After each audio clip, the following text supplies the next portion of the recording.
Balitang ikatutuwa ng Los Angeles Lakers fans, makikinabang daw ang Lakers kapag na-trade si Kevin Durant sa Miami Heat. Anong koneksyon ng Lakers? At injury update dito kay Chet Holmgren na alam natin sa Game 4 ay medyo natapilok ng maaga sa first half.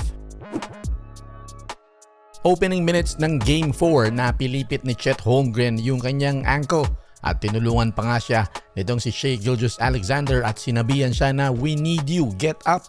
At hindi lang isang beses, na ulit pa uli. Pero mainam para sa OKC, natapos niyang laro, gumawa pa nga siya ng 14 points at 15 big rebounds. Nakasama pa doon ng isang importanteng defense niya dito kay Tyrese Haliburton na pinahirapan niyang maipasok ang ilang mga tira.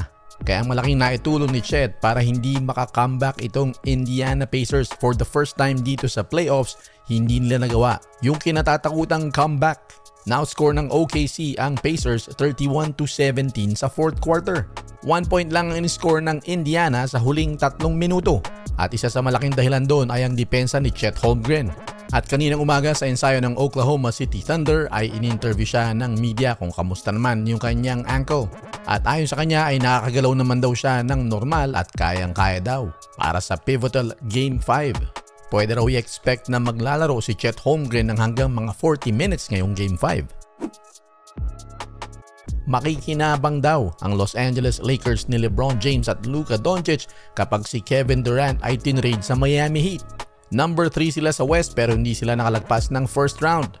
Maraming analysts ang nagsasabi na yun ay dahil kinain sila ng frontline ng Timberwolves kaya yun ang pinagtutuunan nila ng pansin ngayon.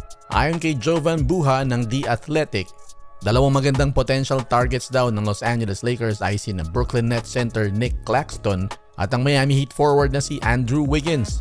Yun daw ang pinaka-realistic players na pwedeng makuha ng Lakers. Hindi pa free agent ang dalawang ito pero ayon kay Jovan Buha ay pwede naman itong makuha via trade. Athletic itong si Claxton at defensive-minded din. Habang si Andrew Wiggins ay gayon din naman kayang magbantay ng wing hanggang sentro at may championship experience pa. Pero anong kinalaman ni Kevin Durant? Maaari kasing magbawas ng sweldo itong Miami Heat dahil nga sa pagpasok nitong si KD, malamang na kinakailangan nilang pawalan itong si Andrew Wiggins. Yun naman ang dapat samantalahin ng Lakers. Pero sino kaya ang pakakawalan?